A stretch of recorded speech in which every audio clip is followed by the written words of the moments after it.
Hey everyone, welcome to the RotoGrinders Morning Grind podcast. I'm your host, Stevietpfl. It's Thursday. It's April 11th. It is 2024. We have a 5-game baseball slate to talk about here on today's podcast. Riding solo today for the podcast. Still live on YouTube. What's up, YouTube? Hope everyone's having a fantastic Wednesday night. Gonna do something a little different on the YouTube show. Try it out, test it out on these smaller slates and see what you guys think. I'm gonna kind of just go through like my first look process of kind of looking at plate IQ and looking at matchups and showing my screen as I am trying to break down the slate for you all. So let me know in the comments or in chat whether or not you like this format or not. And I typically just record audio when I do solo podcasts, but wanted to try this out tonight, Got to evolve, right? Got to have some fun, and we'll see how this kind of works out. And if you guys like it, maybe I'll do it in the future. So, 5 games, potential weather in the Cincinnati and Detroit games. But again, we don't look at weather. We let Kevin Roth do that.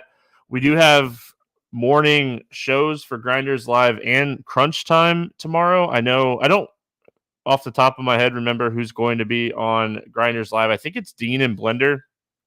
I could be wrong, but Crunch Time is me, Cheese, and Roth doing Crunch Time tomorrow morning for this slate. So I'll give you my first look here and my final look on Crunch Time, which is free over there on the RotoGrinders live page and on the RotoGrinders YouTube.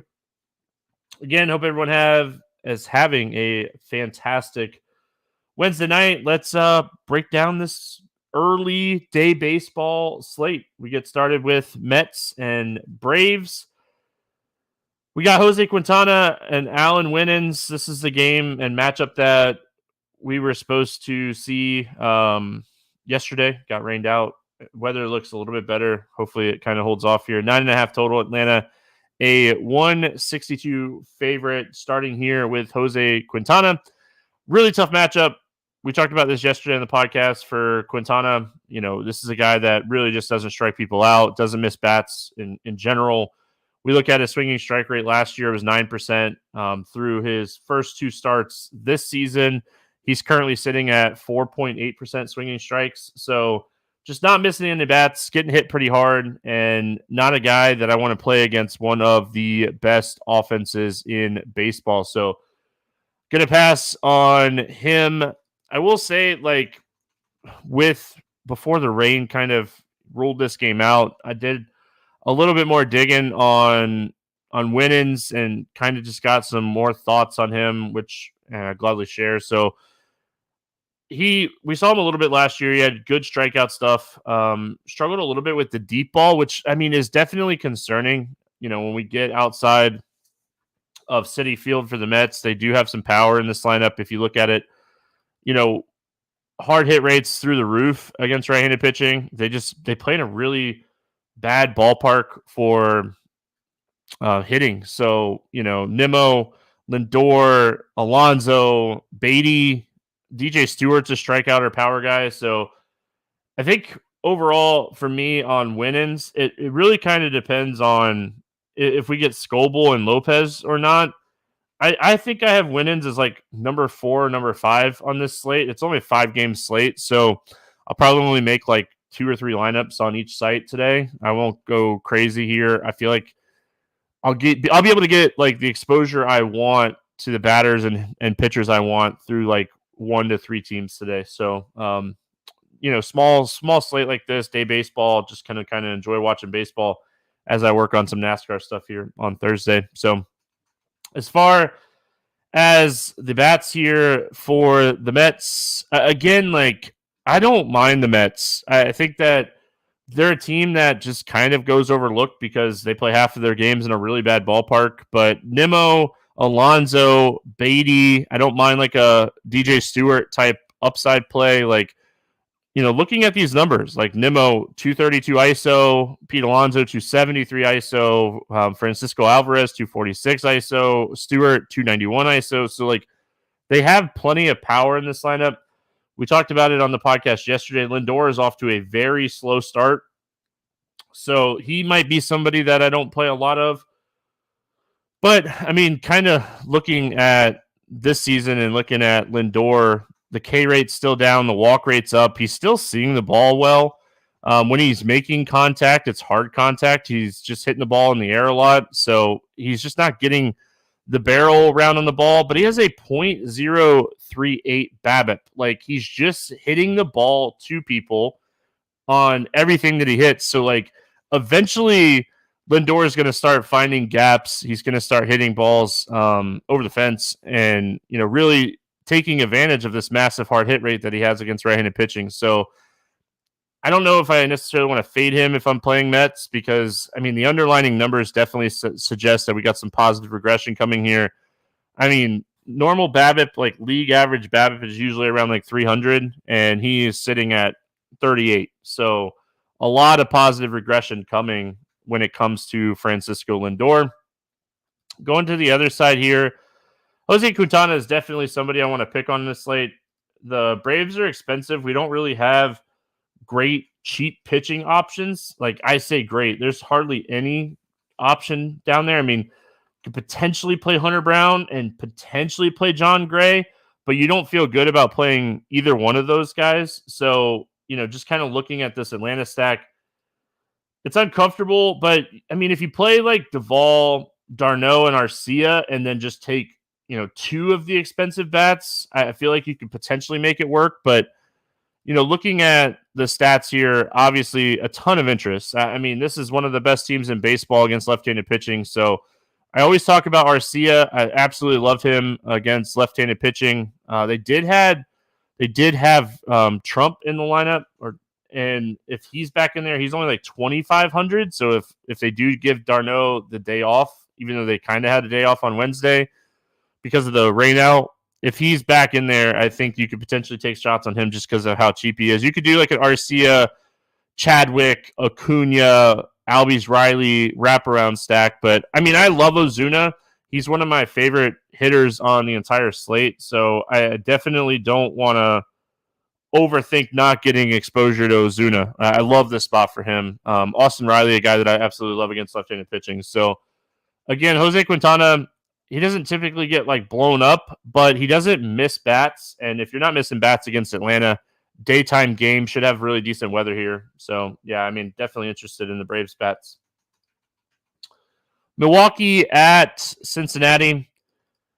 This game has an 8.5 total. Milwaukee's a 126 favorite. Freddie Peralta and Nick Martinez facing off against each other here. We'll start here with Nick Martinez. Or no, Freddie Peralta. Sorry. I get backwards sometimes. Freddie Peralta, I think, is probably one of the top pitchers on the slate. Like him and Scoble, if Scoble's weather is okay and this weather is okay, those are the two guys I'm going to try to get to on this slate, because I think they just have their ceiling is just so far above everybody else today. So, yeah, I mean, Freddie Peralta, absolutely love this spot.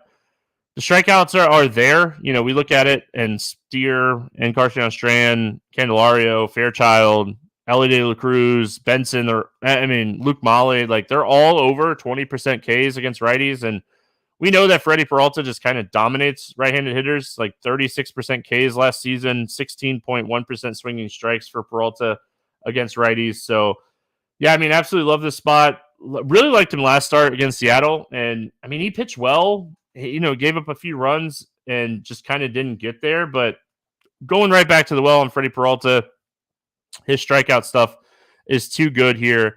So definitely very interested in playing him in this spot. On the other side of this game, Nick Martinez. I don't want to play Nick Martinez. I see Yeezy in chat talking about the Brewers. If the weather was better, like my daughter had volleyball on Wednesday night, so like I couldn't really follow the weather. So I ended up dropping down to like a single entry team. And if the weather was better, one of my builds was a Milwaukee stack. So I'm kind of sad that, I wasn't able to track the weather and couldn't take advantage of it. But I honestly, throughout the day, got off of Hunter Green and, started to like Milwaukee more and more throughout the day. and I'm definitely going back to the well here. Nick Martinez is not somebody I'm scared of ever. He was okay last year, but again, he pitched mostly out of the bullpen. He's just not good. He's not good.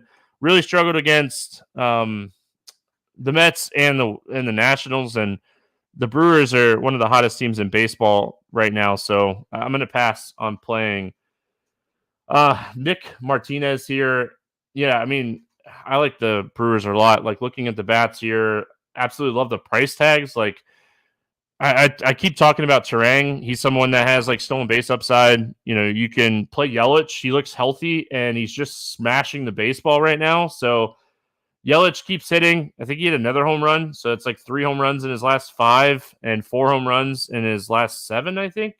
So absolutely love Christian Yelich here. He would definitely be like the backbone. And it's just, how long can Yelich's back hold up is kind of the question always. So, but if he's in there and until he kind of proves us different, I like him here.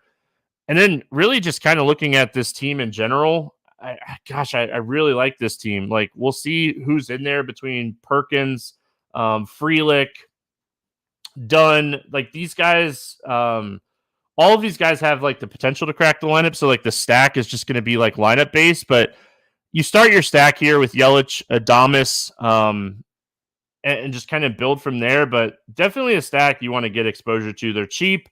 They're going to help you get the pitching that you want on this slate. So, I mean, they're stealing bases.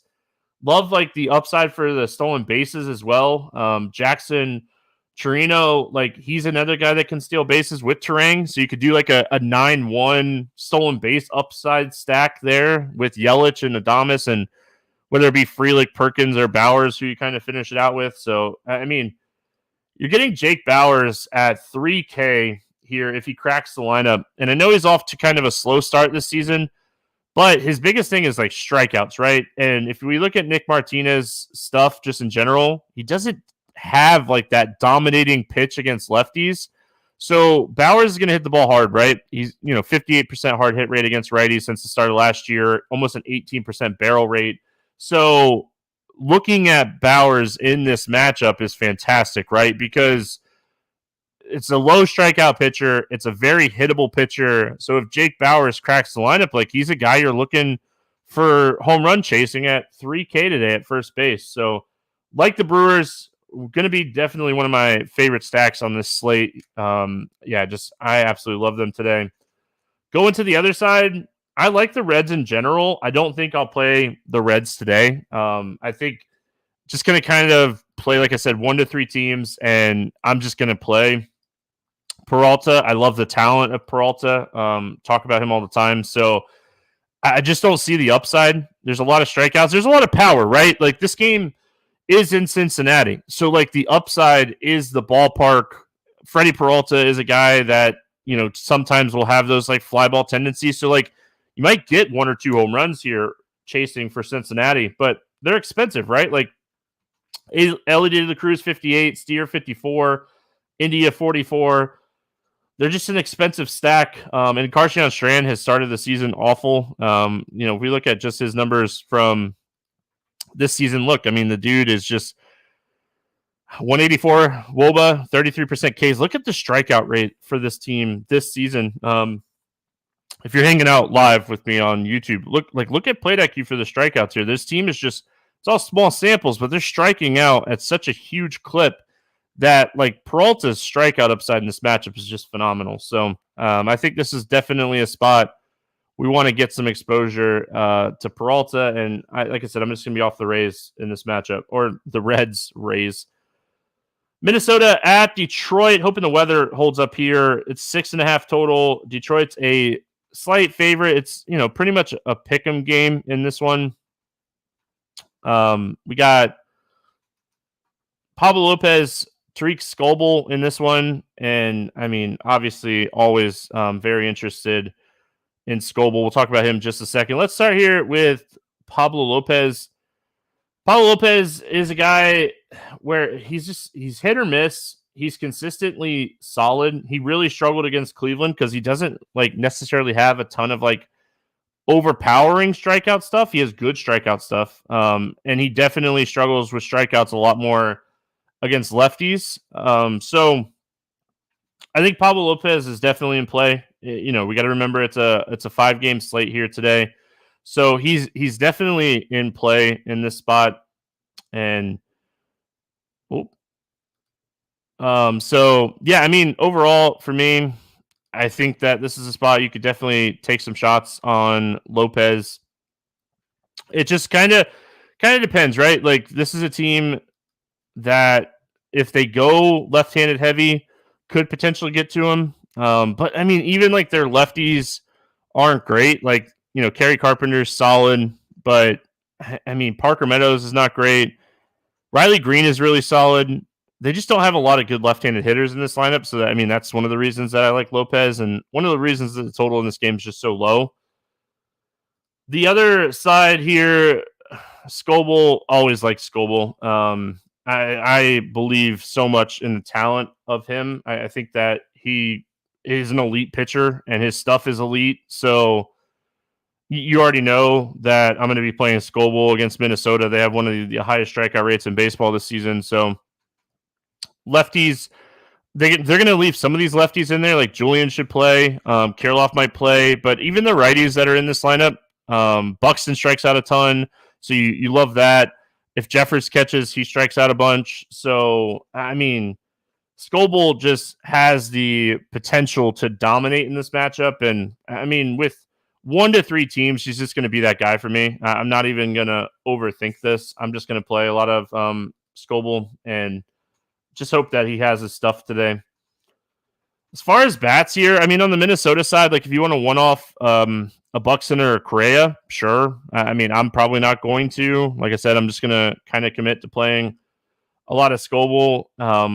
It just doesn't really struggle. Like, he gives up some hard hits to righties, but I mean, he also strikes out righties at a 36% clip. So yeah, I mean, Buxton maybe, but like for me, building 3 teams, I just don't see myself getting a lot of exposure here to Minnesota. And honestly, on the Detroit side, I don't have a ton of interest in them as well. Look at the team. I mean, Lopez is solid. Riley Green at 4,200, I think, is an okay one-off in this spot, considering that like his price is down. I mean, this is a guy that started the season almost 5K. He's starting to finally get it going at the plate. And like, he's a guy that I feel like can give Lopez a fit. So if anything, maybe taking a shot here on Riley Green at this like very favorable price tag. Houston at Kansas City, 9 total in this game. Houston's a 134 favorite. We got Hunter Brown and Brady Singer facing off against each other here.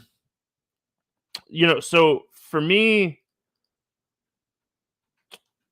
I mean, I'm on the fence on Hunter Brown just because we don't really have a ton of cheap options on the slate. And like, I feel like if Hunter Brown is pitching well, like he has the upside to get there.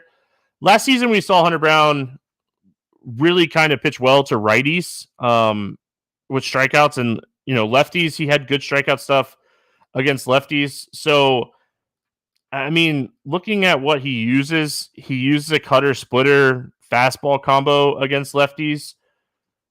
His cutter, I mean, that's the pitch that kind of gets hit pretty hard here. WOBA around 500, ISO 400. So, like, he probably should throw less cutters against lefties and throw more splitters because the splitter is not getting hit hard at all. So, I mean, that's a correction that's potentially there for Hunter Brown. I'm on the fence. Like I said, I'm on the fence when it comes to Hunter Brown. More of like, we just don't have a ton of cheap options, and I think Hunter Brown is usable. Kansas City solid. I mean, they're not a bad offense by any means here. If we look at again, it's a pretty small sample size because the season's so young, and hate looking at just this season. But I mean, Kansas City's 12th in WRC plus. Their strikeout rate's like 21.4%, which isn't terrible. They have a lot of home runs against right-handed pitching this season. They're 180 ISO. So, I mean, overall, Kansas City really hasn't been bad against right-handed pitching.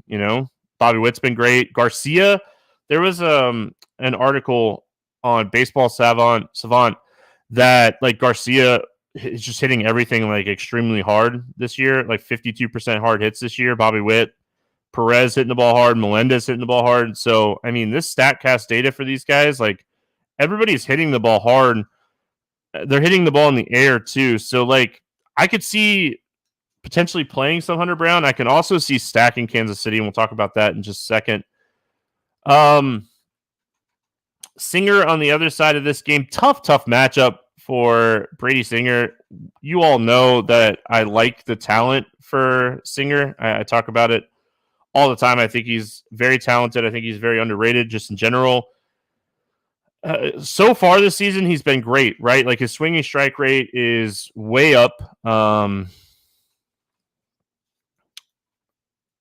to pull up stats on the fly here for Brady Singer, but I mean, the only thing that I'm a little concerned about with like his inflated strikeout rate here is he faced Chicago White Sox and Minnesota Twins. That's two of the highest strikeout teams in baseball against right-handed pitching, dating back to last year as well. So I don't know, like 29% strikeout rate here through first couple games. That's not sustainable, even though I like believe in the talent. Like his slider last season generated 33% whiffs, and right now it's generating 50% whiffs to start the season. So kind of think that's going to come down a little bit.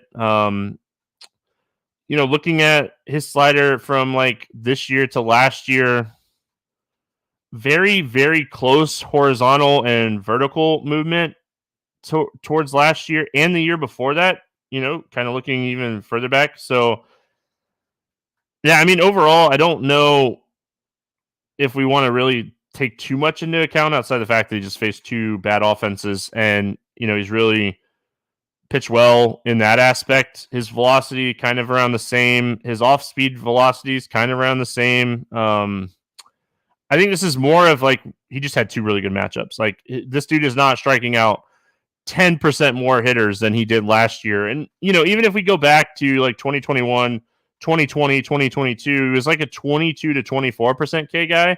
So even if he's striking out a little bit more than last year's 19%, we're still looking at 5% higher than what he's ever done. So I think it was matchups. All that to say, I don't really have a ton of interest. I mean, if he can pitch around the top half of this lineup, he could do really well. And I don't know if he'll have a ton of ownership on a 5-game slate. And I mean, he's an above average pitcher. So Houston bats.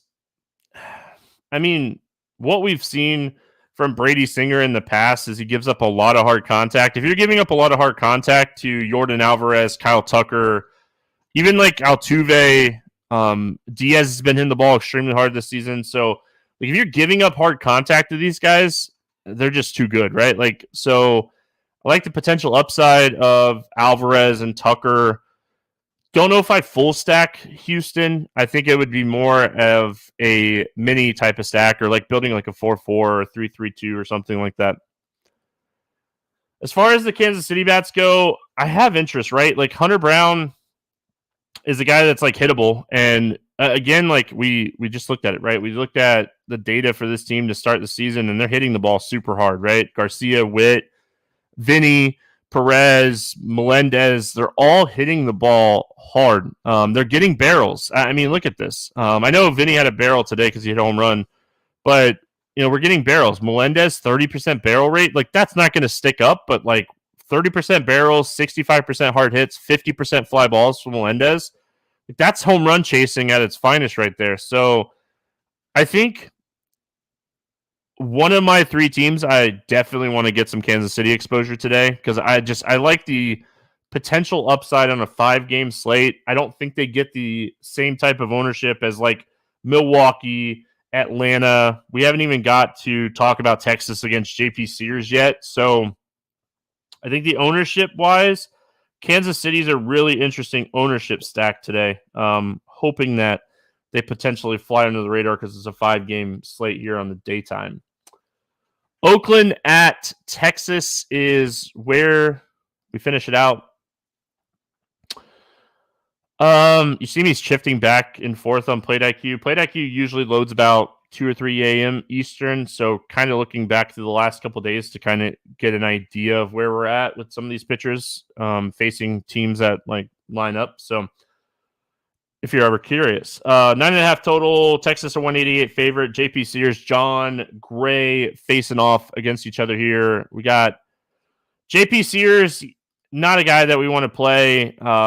Very low strikeout guy overall. Gives up a ton of fly balls.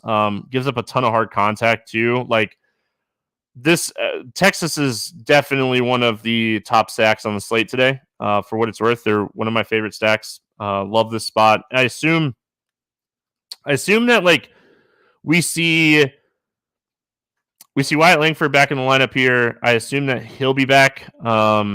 He's definitely somebody that I like in this spot.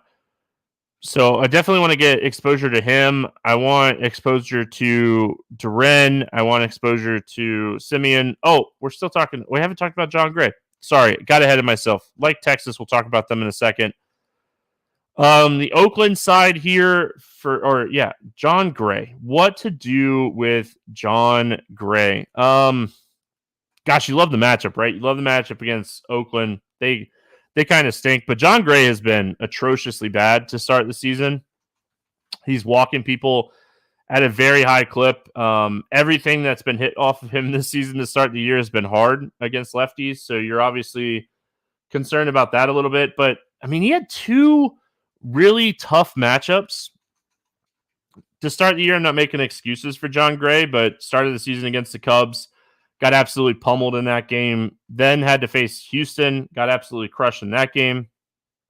The walks are the biggest concern for me on John Gray. And, like, you kind of hope that he starts throwing and trying to get ahead a little bit. Just kind of looking through some of the data here on John Gray. Like, he's not throwing strikes. That's obviously...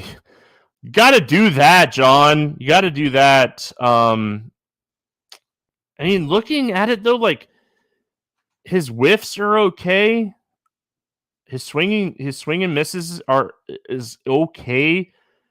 Not getting any chase, but, like, that is, I feel like, a lot of what we just seen for 2. Yeah, I mean, overall... I think it's just he needs to start trying to get ahead on hitters. I mean, that's obviously going to be something that is going to help him. Pitching from behind every single at bat is not good. But looking at some of his advanced stuff, it's not as bad as kind of I expected it to be. You know, some of his ex-WOBA stuff is actually okay. I mean, so... Maybe a little bit of exposure, like maybe one of 3 teams, just because like he's facing Oakland. He's 6,500. Like, right, this is the price point here for John Gray is the intriguing part. Like, right, I feel like if you're playing a cheap pitcher, you're kind of debating on, do I roll out John Gray or do I roll out Hunter Brown? I think that's the conversation, right? Maybe I think Winans gets ownership, but again, I don't necessarily love him against the Mets.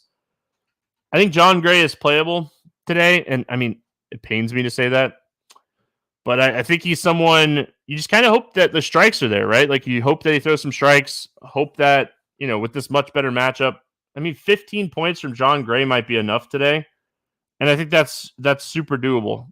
So 5 innings, potentially, you hope. Jesse James, what other sites do y'all use for research? So, I mean, I'd say 90% of what I do is here on Plate IQ. So you're watching live because you're in chat. So I use a lot of Plate IQ stuff, you know, wait for it to get updated throughout the day. I'll go in and I'll use, you know, what kind of pitches John Gray's throwing. And like, if I really want to dig into it, like how does this team perform against fastballs? Because he throws, you know, fastball 46% of the time. So, you know, looking at it, there's some power against fastballs. And then, you know, hey, how do they perform against sliders? Well, now I'm seeing the strikeouts. So we need John Gray to get ahead of counts with using the fastball /curveball and then really try to put them away here with the slider, because that's going to be a strikeout pitch against this team. Looking at the strikeout rates here, he's really going to have to attack them with the slider to get strikeouts. So pitching ahead, which he hasn't been able to do this year. So, I mean, there's a lot of things that you can use on Plate IQ. I mean, you can go into looking at bullpen stuff. So Texas's bullpen last year, solid. They've really struggled with lefties this season to start the year. So that's something to kind of make note for, but they've allowed no barrels so far. You know, going to the Oakland bullpen, we know that they were one of the worst bullpens in baseball last year, just historically bad. They've obviously pitched a little bit better out of the bullpen this year, but still not like fantastic. So just kind of using the tools available, right?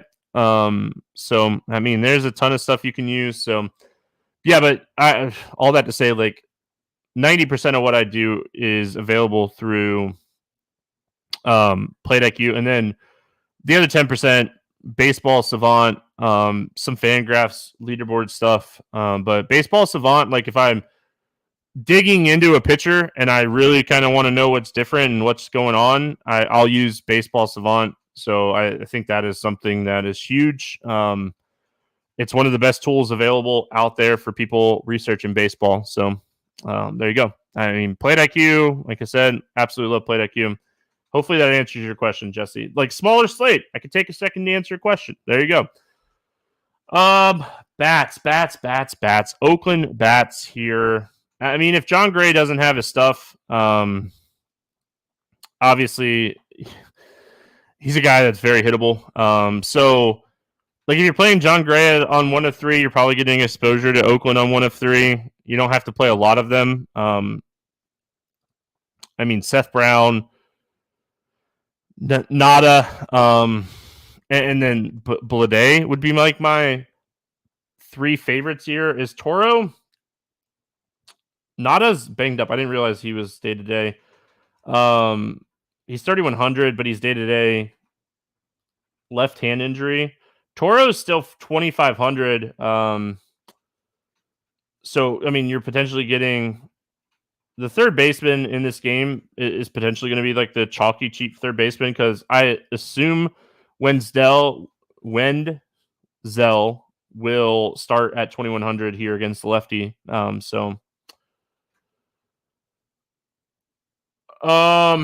I like StatCast data more, Andrew. I mean, I love Fangraphs. No shade whatsoever. I love Fangraphs. I just love StatCast data more than like traditional data, and I feel like it's easier to navigate StatCast data on Baseball Savant and Plate IQ. That's why I use that a little bit more.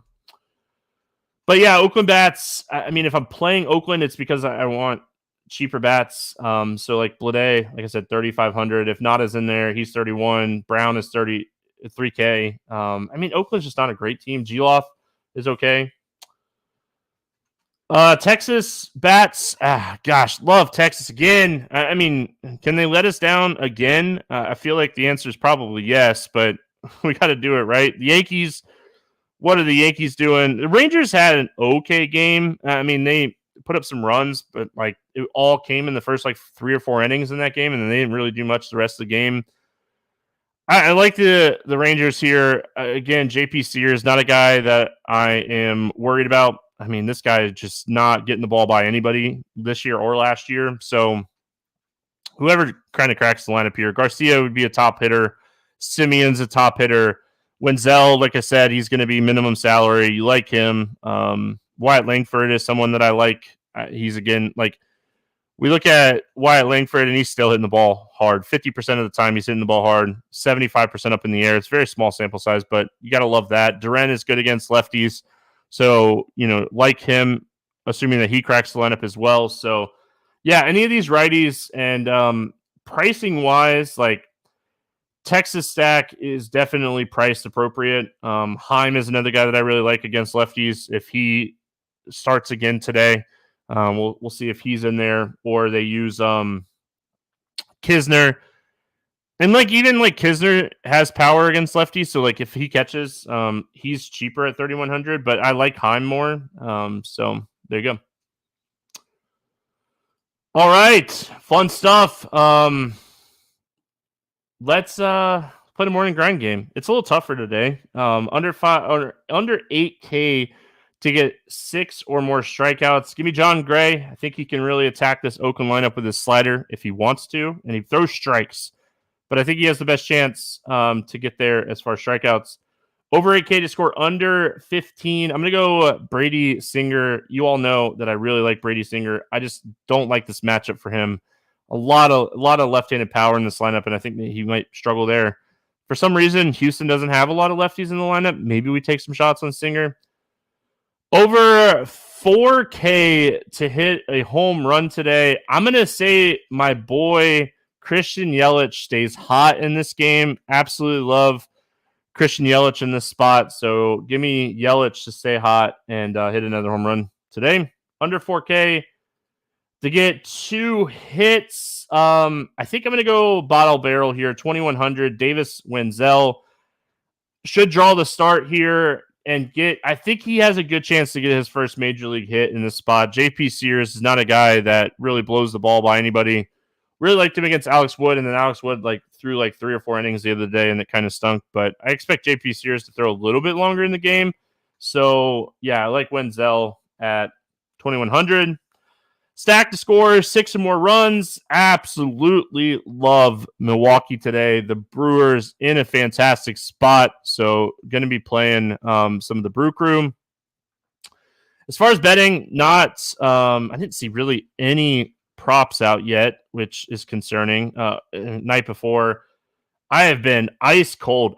Listen, you all know I am very honest when it comes to this kind of stuff. Always have been. I have been ice cold with my baseball bets. Just stuff that I felt so good about just hasn't been working.